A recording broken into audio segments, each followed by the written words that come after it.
북한이 어제 윤석열 정부 시작 이틀 만에 단거리 탄도미사일을 발사했습니다. 우리 정부가 어떤 의도인지 또 어떤 무기인지 정밀 분석하고 있습니다. 북한 내 코로나19가 급속히 확산하는 상황에서 이루어진 이번 도발, 어떤 의미를 지니고 있는지 살펴볼 필요가 있습니다. 문성묵 한국국가전략연구원 통일전략센터장과 함께 관련 내용 짚어보겠습니다. 어서 오십시오. 네, 안녕하십니까. 세 발을 쐈다고 하고요. 네. 이게 방사포라는 분석도 있었고 단거리 탄도미사일로 규정되기도 했었고요. 어떻게 봐야 하는 것인가요? 예, 세 발 쏜 건 맞습니다. 북한이 방사포 개발을 아주 적극적으로 해왔거든요. 특히 2019년 이후에.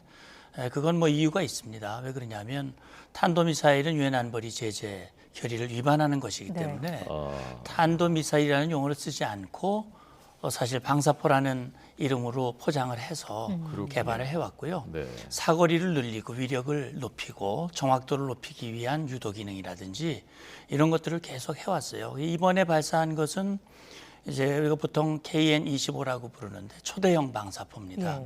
합참이 발표한 바에 따르면은 사거리가 360km, 고도가 90km, 그리고 마하 5 정도의 속도를 냈다고 그러는데요. 사거리로 보면은 우리 계룡대, 우리 군지부까지도 타격이 가능한 수도권은 물론이고요. 네. 그래서 지금 말씀하신 대로 이제 방사포 전방 지역에 배치되어 있는 일반 120mm 방사포 이런 것들은 사거리가 길지 않습니다. 유도 기능도 없고 로켓도 없습니다. 그러나 지금 이번에 발사한 방사포는 그런 기능을 다 갖추고 있기 때문에 명백히 탄도미사일이죠. 유엔 안보리 결의를 위반한 것이고 그래서 이제 도발이라고 얘기했고 규탄을 한 겁니다. 무늬만 방사포지 실제로는 탄도미사일이군요. 그렇습니다. 그래서 탄도미사일 그리고 위협이 아닌 도발 이런 식으로 표현을 바꾼 거라고 볼 수 있겠네요. 그렇습니다. 그러니까 그동안 사실은 이제 앞에 정부에서는 북한이 그런 발사를 하면 일단 탄도미사일이라는 표현보다는 불상의 발사체 이런 식으로 표현을 했어요. 북한이 좀 민감해하기 때문에 또 유엔 안보리 결의와도 연관이 돼 있고 그런데다가 이제 북한이 또 도발이라는 용어를 쓰지 말라. 왜 남측도 미사일을 쏘면서 우리가 쏘는 걸 왜 도발이라고 그러냐? 그건 명백히 이중 기준이다. 그렇게 이제 문제를 제기한 이후에는 또 도발이라는 표현도 또 안 썼거든요. 그게 이제 우리 국민들의 마음을 굉장히 답답하게 만들었고 국제사회에서도 사실은 지탄의 대상이 됐었습니다. 그러나 이제 새 정부는 명백히 탄도미사일은 딱 관측해 보면 고도라든지 속도라든지 궤적을 보면 아닌지 금방 차이가 나거든요. 미사일은 탄도미사일 아니면 순항미사일입니다. 그러니까 순항미사일이 아니면 탄도미사일이기 때문에 명확히 탄도미사일로 규정을 했고 다만 미상의 탄도미사일 그게 이제 방사포인지 아니면 이스칸데르인지 그런 게 확인이 안 되기 때문에 그건 될 때까지 이제 미상의 탄도미사일이라고 얘기한 거고 도발 그리고 규탄 이런 용어를 명확하게 함으로써 우리의 입장을 남북관계 중요하지만 그러나 잘못된 것은 명확히 잘못됐다고 지적을 하고 바로잡도록 하겠다라는 의지가 담겨져 있다고 생각합니다. 네. 어제 북한이 발사한 뒤에 국가안전보장회의 NSC 상임위원회 회의는 열리지 않았거든요. 그것은 왜 그런 것이라고 보셨습니까? 예, 물론 나름 판단이 있겠습니다만 이제 지금 청와대 쪽에서 나오는 얘기를 일단 보도된 내용을 보면 이 보여주기식 대응보다는 실질적이고 유용한 효과적인 대응을 하겠다. 그래서 어제 발사 같은 경우는 장관들을 다 불러 모으는 상임위를 개최하기보다는 신속하게 내부의 1, 2처장이라든지 1, 2차장 이런 인원들이 모여서 점검을 하고 이것을 확대해서 상임위를 할지 아니면 어떻게 할지를 판단하는 아마 그런 판단의 기초를 둔 것 같습니다. 그래서 보여주기식 대응은 하지 않겠다. 그러나 확고하게 방향을 잡아서 하겠다라는 그런 입장으로 저는 이해를 했습니다. 이런 와중에 북한이 코로나 확진자 발생 사실을 공식 인정을 했잖아요. 그리고 미사일을 발사했는데 이건 어떻게 봐야 될까요? 좀 방역과 이런 국방력 강화는 별개의 문제다 이런 의미로 봐야겠습니까? 네, 그렇습니다. 사실 북한의 북한은 확진자가 단 한 명도 없다고 벌써 코로나가 발생한 지 2년이 넘었는데 그렇게 주장을 했거든요. 그리고 실제 보면 회의를 해도 마스크도 안 쓰고 그래서 그 북한의 주장을 믿는 사람은 뭐 저도 안 믿었고 틀림없이 있을 것이다. 많은 피해가 있었을 것이다라고 얘기했지만 북한이 그걸 인정하지 않았거든요. 또 백신도 안 받았고. 네. 그런데 어제 공식적으로 당 정치국 회의를 열고 결정서도 채택을 하고 이제 최고 단계의 비상태세를 발령을 했거든요. 그래서 북한이 굉장히 어려운 상황이구나라는 사실은 일단 직감을 했는데요. 그럼에도 불구하고 또 미사일을 쐈단 말이죠. 네, 네. 제가 볼 때는 그렇게 생각이 됩니다. 지금 미사일 발사는 김정은 위원장이 말했듯이 핵미사일 역량을 지속적으로 강화하겠다라고 네. 하는 이 당대회 결정에 따라서 계속 발사하고 그럼 16번째거든요. 전에 없던 일입니다. 이렇게 이제 계속 발사하고 앞으로도 아마 계속 할 겁니다. 이거는. 이건 그냥 간다. 그런데 코로나 발생에 대해서는 우리 지도자는 코로나에 대해서도 잘 대응하는 지도자다라는 모습을 보여주고 싶은 그런 의도도 같이 있지 않을까 하는 생각도 듭니다. 네. 그러나 현실적으로 이제 북한 내에서 저렇게 빠르게 퍼진다면 특히 최근에 대규모 행사들 수십만 명, 뭐 연인원 수백만 명이 동원돼서 마스크 쓰지 않고 이제 집단 행사들을 평양에서 많이 하지 않았습니까? 맞습니다. 그러면 정말 폭발적으로 퍼질 수 있을 텐데 의료 체계는 낙후돼 있고 네. 백신은 맞지 않았고 그러면 어차피 국제사회의 지원이 없이는 통제하기 어려운 것 아닙니까? 예, 그래서 어제 북한의 이런 발표가 나온 후에 저도 개인적으로 그런 생각이 들더라고요. 북한이 김정은 위원장이 자체적으로 해결하기 어려운 통제 불능 상태에 왔다. 그래서 뭐 공식적으로 지원을 요청하진 않았지만 이번에 발표된 내용을 보면 이 뭐 유열자라고 그러는데 그치 생소한 단어에 아마 열이 있는. 네.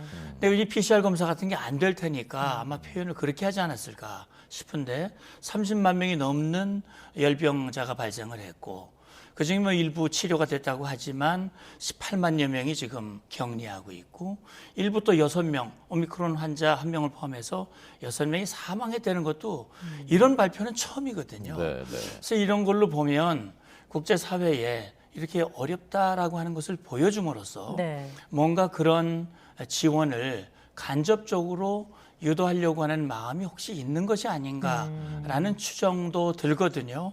실제 말씀하신 대로 북한 의료 체계가 굉장히 열악하고 네.